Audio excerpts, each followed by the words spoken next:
If you are doing the same mistake of creating and using one template to apply for different job applications, I can assure you that you are not going to get that job.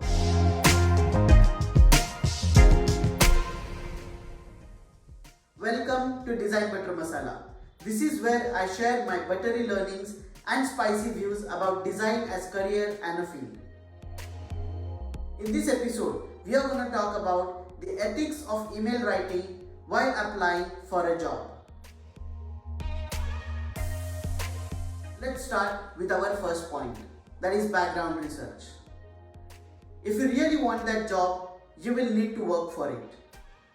You will need to find the background of the company, the products, the services, the ethics, the style of work, the team that they have. And while doing this background research, please do take the pointers of the match that you have with the company. Now this match could be one of your projects that matches with the portfolio of the company, or maybe it could be one of the team members that you have as a common friend who is currently working with the company.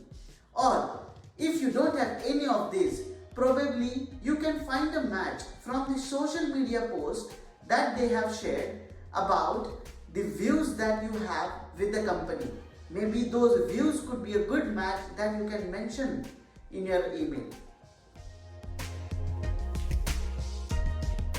With that, let's move ahead to our second point, that is job description.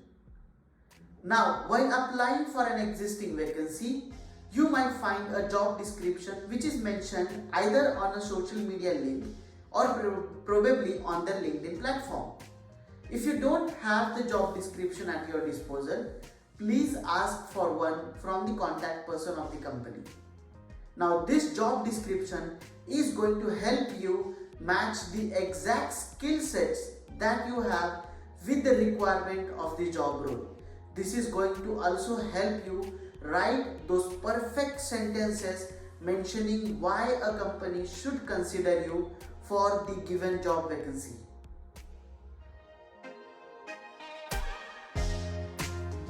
Now, let's move ahead to the most important point of this video, that is email writing ethics. Now, most of the times when people don't know whom they should address in their email, they write a sentence which states to whomsoever it may concern. Now, I feel that this sentence is very derogatory. Instead of that, how about if you write to the concerned authority? This gives more respect to the person who is going to read it. The next two sentences are going to be your introduction. While telling your introduction, please do not start telling the history in this email. You are going to get your chance in your interview to talk about all the processes, all the projects, all the skills that you have that matches with the company.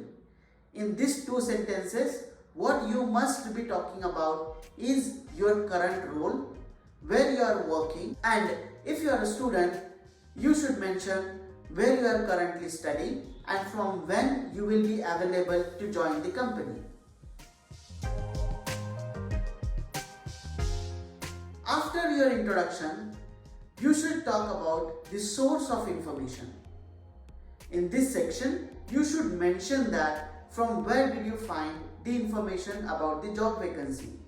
So you could mention probably from the LinkedIn post that you saw, or maybe a post that you discovered on a social media platform. This is where you can also mention if your friend has referred you for this job.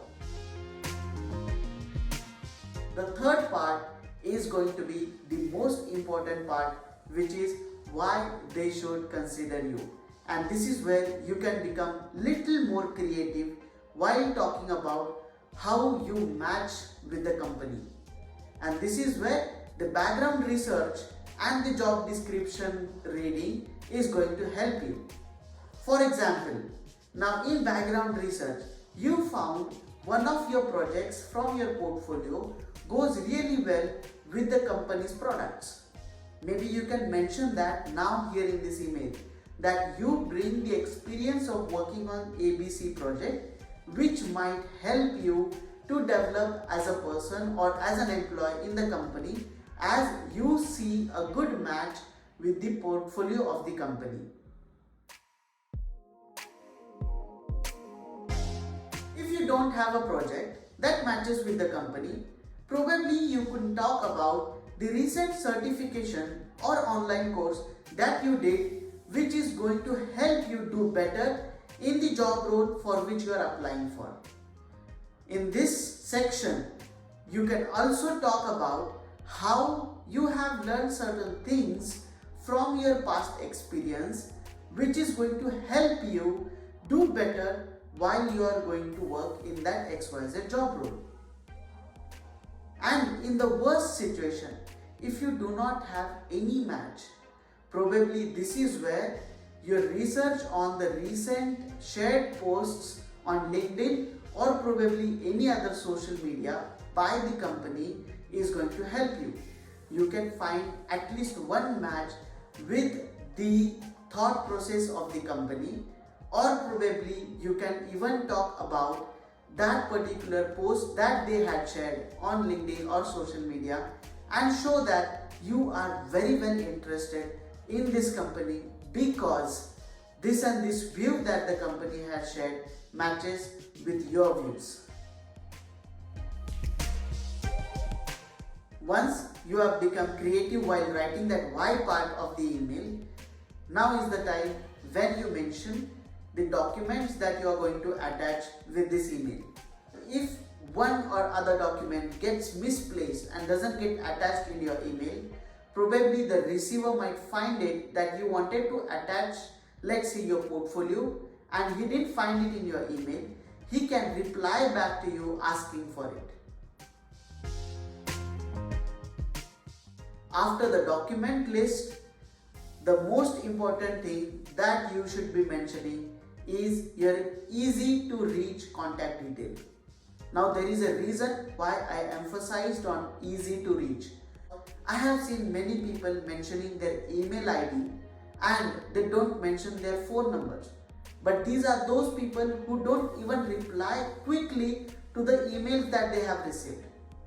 In such cases, I would suggest you to share your contact details, maybe your phone number, so that if the concerned authority is really eager to meet you or really eager to plan an interview with you, they can convey this information on much faster rate. So summarizing on the pointers that we talked about in this video are going to be the background research, where you are going to see about company's products, services, portfolio. Then the job description, which is going to mention the skill sets that they are looking for, so that you can find a good match of skill sets that you have. And the third part was the email writing, where we talked about how you should write your introduction in just 2 sentences, then clearly mention the source of information, then why they should consider you for job, and this is where your background research and job description reading is going to help you. The fourth part was about the documents that you have attached in your email, and the last part was about the easy to reach contact details. So all the best with your job application process. Let's meet in another episode of Design Butter Masala. See you soon. Bye bye.